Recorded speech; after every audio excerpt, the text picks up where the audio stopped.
سورة الانبیاء آیت نمبر 33 اعوذ باللہ من الشیطان الرجیم بسم اللہ الرحمن الرحیم۔ ہم پچھلی آیتوں میں اگر آپ غور کریں تو اللہ تعالیٰ کی آل الون اتھارٹی کے بارے میں پڑھ رہے تھے، جس کو ہم کہتے ہیں لا الہ الا اللہ۔ آپ دیکھیں گے کہ پچھلا پورا وہی ٹاپک چل رہا تھا جس میں پروردگار نے فرمایا کہ کس طرح اللہ تعالیٰ نے ہر چیز پانی سے پیدا کی، یا ہر چیز میں پانی کا ایلیمنٹ موجود ہے۔ پھر پہاڑ کے مقصد کو بیان کیا گیا، پھر آسمان کو مضبوط چھت بنائی، لیکن لوگ اللہ کی آیتیں اور نشانیوں سے منہ پھیر کر چلتے ہیں۔ اب یہاں سے جو آیت 33 شروع ہوتی ہے کہ وَهُوَ الَّذِي خَلَقَ اللَّيْلَ وَالنَّهَارَ، اور وہی ہے وہ ذات جس نے پیدا کیا رات اور دن، وَالشَّمْسَ وَالْقَمَرَ، اور سورج اور چاند کو اللہ تعالیٰ نے پیدا کیا، کُلٌّ، ہر کوئی، فی فلک یسبحون، فلک میں تیر رہے ہیں۔ آپ دیکھتے ہیں کہ نہ وہ آسمان سے ٹچ اپنے آپ کو کرتے ہیں، نہ وہ زمین سے، تو جس کو جب وہ آسمان زمین کے درمیان ہے تو اس کو وہ تیرنے سے دیکھیں تعبیر کیا جا رہا ہے، یسبحون، جیسے ہم پانی میں تیرتے ہیں۔ اللہ تعالیٰ فرماتے ہیں انسان اتنی بڑی بڑی نشانیاں دیکھ کر بھی اپنے رب کی اس چیز کو نہیں سمجھ سکتا کہ ٹوٹل اتھارٹی اللہ کے پاس ہے۔ تو جب دنیا میں آپ دیکھتے ہو کہ اللہ کے پاس ٹوٹل اتھارٹی ہے، تو آخرت کے لیے کیوں منسوب کر لیا ہے کہ یہ بچا لے گا، وہ بچا لے گا، یا کوئی اللہ کے آگے بھی بول سکے گا، جو کہ آپ نے پچھلی پوری آیتوں میں شفاعت کا اور دوسرا سارا ٹاپک دیکھا تھا۔ پھر آگے جو ایک بات چلی کہ محمد صلی اللہ علیہ وسلم یا کوئی بھی انبیاء کیا سدا رہیں گے، اور لوگوں نے استغفر اللہ یہ اعتراض تک اٹھایا کہ یہ سدا کیوں نہیں رہتے ہیں۔ اور آدم علیہ السلام سے بھی جو غلطی ہوئی تھی، وہاں پر بھی آپ دیکھیں کہ انہوں نے وہ اللہ تعالیٰ کا منع کیا ہوا پھل یا وہ درخت میں سے جو کچھ کھایا، اس میں شیطانیت یا شیطان نے ان کو وسوسہ یہی ڈالا تھا کہ تم خالدون، سدا رہو گے، خلد والی زندگی نصیب ہو جائے گی، سدا کی زندگی۔ تو یہ جو بھی چیزیں ہیں جو کہ حق ہے، سب جانتے ہیں کہ کوئی سدا نہیں رہنے والا، لیکن کسی بات کو جو کہ حق ہو اس کو ہلانے کے لیے انسان سامنے والے کی باتوں کو سٹروک مارتا ہے۔ تو جب محمد صلی اللہ علیہ وسلم لا الہ الا اللہ پر بے انتہا بہترین باتیں وحی کے ذریعے سے کرتے تھے، تو لوگوں کو ایک اعتراض اٹھتا تھا کہ کیا آپ کو موت آئے گی، جس پر محمد صلی اللہ علیہ وسلم یقیناً ہاں کہتے تھے کہ جی میں بھی سدا نہیں رہنے والا۔ تو اب آپ دیکھیں اس نظریے سے اس آیت کو دیکھیں کہ اللہ فرماتے ہیں وَمَا جَعَلْنَا لِبَشَرٍ، اور نہیں بنایا ہم نے کسی بھی بشر کے لیے، من قبلک، آپ صلی اللہ علیہ وسلم سے قبل بھی، الخلد، ہمیشگی، یعنی ہم نے کسی بھی بشر کے لیے کبھی بھی ہمیشگی کی زندگی نہیں بنائی۔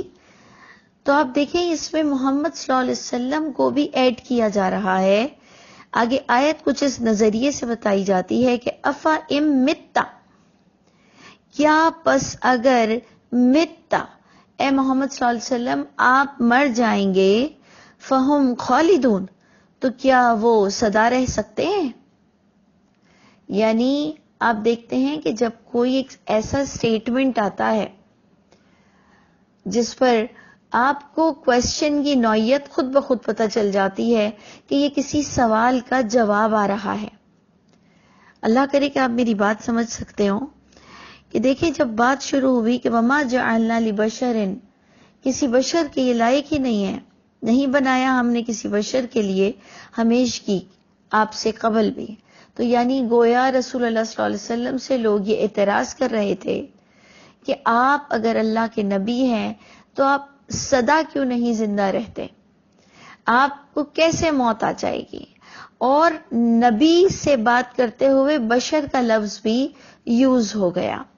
یعنی جو اللہ تعالی ورڈز یوز کر رہے ہیں وہی نبی کے لیے قابل عزت ہے اور قابل احترام ہے.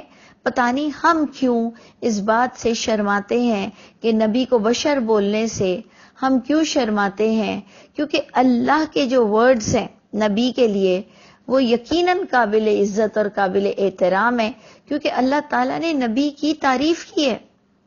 تو اگر اللہ تعالیٰ انہیں بشر کہہ رہے ہیں تو وہ یقیناً قابل احترام لفظ ہے. اور اگر محمد صلی اللہ علیہ وسلم کے لیے کہا جا رہا ہے کہ افا امتا، کیا پس اگر جب آپ مر جائیں گے، یعنی مرنے کا لفظ اور مر جائیں گے آپ، باقاعدہ یہ اللہ کی کتاب میں آپ خود بھی تراویح میں نمازوں میں امام کے پیچھے یہی پڑھتے ہو، اور نماز سے باہر نکل کر یہ بشر اور مرنے کے لفظ کو نبی کریم صلی اللہ علیہ وسلم کے لیے کیوں قبول نہیں کرتے ہو؟ یعنی انسان وہی کامیاب ہوتا ہے جو حق کی اتباع کرتا ہے، جو سچ بولتا ہے، جو حقیقت پسند ہوتا ہے، وہی دنیا میں کامیاب ہوتا ہے اور یقیناً آخرت میں بھی سچائی ہی کام آئے گی. تو دیکھیں آپ دونوں چیزیں ساتھ ساتھ آ گئی، اور اس میں کون سی شرمانے کی بات ہے کہ ہمارے نبی کریم صلی اللہ علیہ وسلم نے دوسری آیتوں کے علاوہ بھی جو سورہ کہف بہت پڑھی جاتی ہے ان کی آخری آیتوں میں آپ خود دیکھ لیں کہ انہوں نے کہا کہ انا بشر، میں بشر ہوں، اور یہاں تک کہا مثلکم، تمہارے ہی جیسا ہوں. فرق یہ ہے کہ مجھ پر وحی کی جاتی ہے، جس فرق سے ہم نے محمد صلی اللہ علیہ وسلم کو اپنا نبی، اپنا امام، اپنا لیڈر کہا. اور جبکہ اللہ تعالیٰ جب اس آیت کو لاتے ہیں کہ ہر انسان اپنے امام کے ساتھ آئے گا، تو تب بھی وہ نبیوں کے ساتھ نہیں آئے گا، وہ اپنی الہامی کتاب کے ساتھ آئے گا.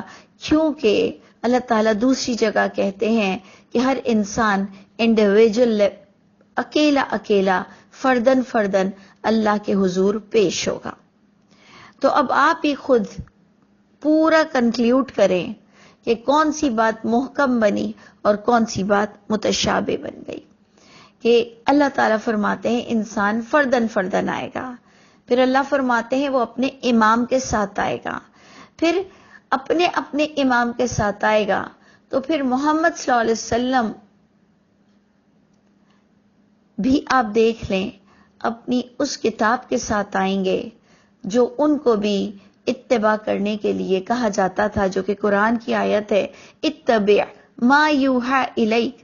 اے محمد صلی اللہ علیہ وسلم آپ کو بھی اتباع کرنی ہے جو وحی کی گئی ہے آپ صلی اللہ علیہ وسلم کی طرف. اور اللہ تعالیٰ نے توریت کو بھی امام کہا، انجیل کو بھی اور قرآن مجید کو بھی امام کہا. الہامی کتاب کو اللہ تعالیٰ نے امام کا درجہ دیا کیونکہ امام آگے کھڑے رہتا ہے اور ہم اس کی نماز میں تقلید کرتے ہیں، نہ کہ اس کی کسی عادت کی تقلید کرتے ہیں، نہ کہ اس کے فتوے کی تقلید کرنا جائز ہے. ہم پر اس کی نماز میں تقلید ہم کرتے ہیں کہ ہم اس کے پیچھے نماز پڑھتے ہیں، نہیں تو اور کسی معنی میں ہمیں کسی انسان کی کوئی تقلید نہیں کرنی ہے. تو اب آپ غور کیجئے کہ اللہ تعالیٰ فرماتے ہیں کہ افا امتا، کیا پس اے محمد صلی اللہ علیہ وسلم اگر آپ مر جائیں گے، فہم الخالدون، پس وہ سدا رہنے والے ہیں کیا؟ یعنی لوگوں کو یہ اعتراض تھا، اللہ نے کہا اچھا تو تم کیا سدا رہ جاؤ گے؟ جب تم بھی سدا نہیں رہو گے تو نبی بھی سدا نہیں رہیں گے.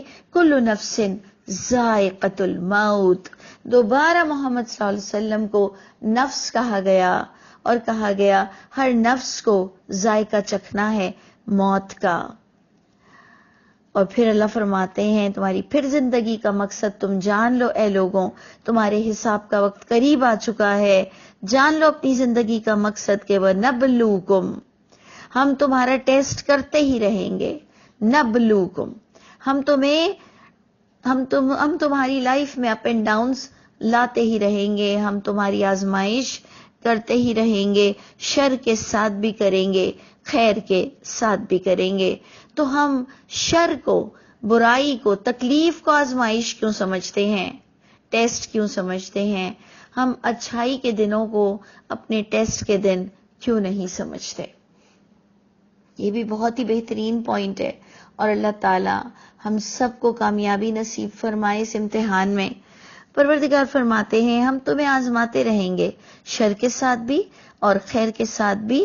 فتنہ یعنی یہ آزمائش ہے، یہ آزمائش کے طور پر تمہیں زندگی دی گئی ہے۔ الذی خلق الموت والحیات لیبلوکم ایکم احسن عملا، ہم نے موت اور زندگی بنائی ہی اسی لیے ہے کہ تمہیں پرکھتے رہیں گے، اور قیامت اور آپ کی موت اور میری موت ہمارے اس ٹیسٹ کو ختم کر دے گی، اور ہم اللہ کے حوالے ہو جائیں گے۔ تو یقیناً نیک لوگوں کی موت ان کے لیے بڑی ہی رحمت اور سکون کا سبب بنتی ہوگی، کیونکہ ان کو اللہ کے حوالے کر دیا جاتا ہے۔ جو بھی کوئی اس دنیا سے جاتا ہے تو اللہ کرے کہ میں اور آپ ایمان کی حالت میں زندگی بھی جئیں اور موت بھی ہماری ایمان کی حالت میں آئے۔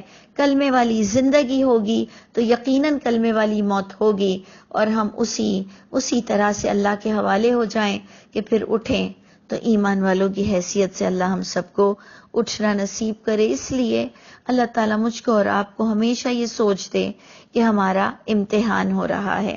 اور پھر اللہ تعالیٰ اس آیت کے ساتھ اسے دیکھیں اختتام کرتے ہیں کہ میں نے تمہیں آزمانا ہے، وَإِلَيْنَا تُرْجَعُونَ، اور ہماری ہی طرف تم لوٹ کر آؤ گے، کہیں بیچ میں نہ رہ جانے والے ہو، نہ کھو جانے والے ہو، سب کو ہماری ہی طرف لوٹ کر آنا ہے۔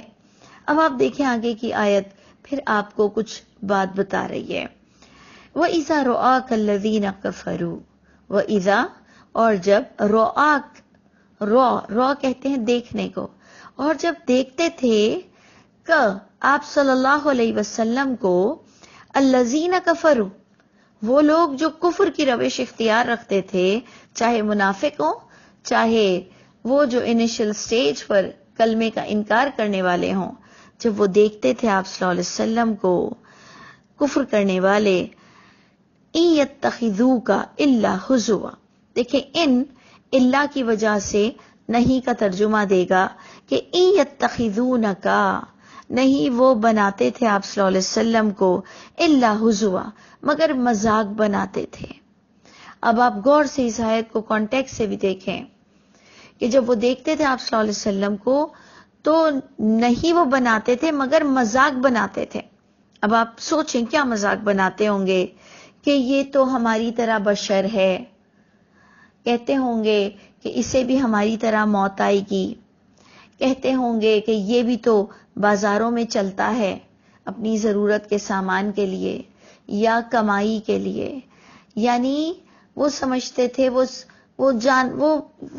توقع رکھتے تھے کہ اگر یہ کہہ رہے ہیں کہ میں نبی ہوں تو کچھ ان یوزول سی چیز ان کے ساتھ ہونی چاہیے۔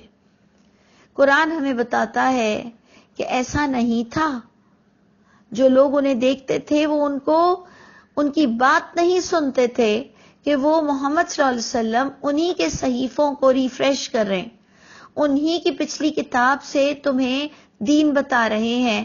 لیکن لوگ جو حق پرست نہیں ہوتے، جو حق جاننا نہیں چاہتے، وہ کچھ معجزات چاہتے ہیں، وہ کچھ فضول باتوں میں حق بات بولنے والوں سے الجھنا چاہتے ہیں، تو یہ محمد صلی اللہ علیہ وسلم کی بات کو سمجھنا نہیں چاہتے تھے، یہ ان کو محمد صلی اللہ علیہ وسلم کو فضول باتوں میں الجھانے چاہتے تھے۔ تو اللہ فرماتے ہیں کہ نہیں وہ بناتے تھے مگر آپ کا مذاق بناتے تھے، اور پھر کیا کہتے تھے مذاق بنا کے؟ کہتے تھے احاذ الذی، کیا یہی ہے وہ شخص جو یذکر آلہتکم، جو کہ ذکر کرتا رہتا ہے تمہارے معبودوں کا؟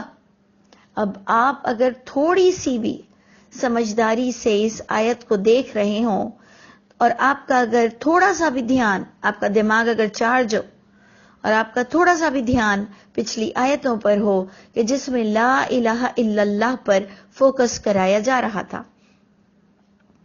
جب محمد صلی اللہ علیہ وسلم لا الہ الا اللہ کو بیان کرتے ہوں گے تو یقیناً میں نے اس طرح سے اسے سمجھا ہے کہ وہ یقیناً کہتے ہوں گے کہ عیسیٰ علیہ السلام کے پاس کوئی اتھارٹی نہیں ہے کہ وہ تمہاری شفاعت کر سکیں. وہ کہتے ہوں گے موسیٰ علیہ السلام کے پاس کوئی اتھارٹی نہیں ہے کہ وہ تم لوگوں کی شفاعت کر سکیں. ابراہیم علیہ السلام کے پاس کوئی اتھارٹی نہیں ہے کہ وہ تمہاری شفاعت کر سکیں. کیونکہ پچھلا ٹاپک شفاعت کا اور اتھارٹی کا چل رہا ہے. اور محمد صلی اللہ علیہ وسلم جب لا الہ الا اللہ کو بیان کرتے ہوں گے اور ہماری طرح وہ لوگ جو اہل کتاب کے دو گروہ اور مشرکین مکہ جو کہ موسیٰ علیہ السلام، عیسیٰ علیہ السلام اور ابراہیم علیہ السلام کے فالوورز تھے، ہماری طرح انہوں نے جھوٹی باتیں اپنے نبیوں سے خوب منسوب کی ہوں گی، بے انتہا منسوب کی ہوں گی. ہماری طرح ان کا بھی عقیدہ ہوگا کہ ہمارے نبی ہمیں قیامت میں بچا لیں گے، وہ اپنی امت کو بچا لیں گے. اور محمد صلی اللہ علیہ وسلم پوری طرح سے لوگوں کو سمجھا رہے تھے کیونکہ وہ سچ مچ لوگوں کے لیے دل جلاتے تھے، جو کہ سورہ کہف کہتی ہے کہ اے محمد صلی اللہ علیہ وسلم کیا آپ اپنے آپ کو ہلاک کر دیں گے لوگوں کے پیچھے کہ وہ اللہ کی بات کو مان نہیں رہے ہیں، تو کیا آپ اپنے آپ کو ہلاک کر دیں گے. یعنی اتنا محمد صلی اللہ علیہ وسلم پر تکلیف ہوتی تھی جب لوگ لا الہ الا اللہ کے اصل مقصد کو سمجھ نہیں پاتے تھے. تو آپ خود سوچئے کہ مجھ کو اور آپ کو کتنا ضروری ہے اس ٹاپک کو سمجھنا اور لوگوں تک پہنچانا ہماری کتنی بڑی ذمہ داری ہے.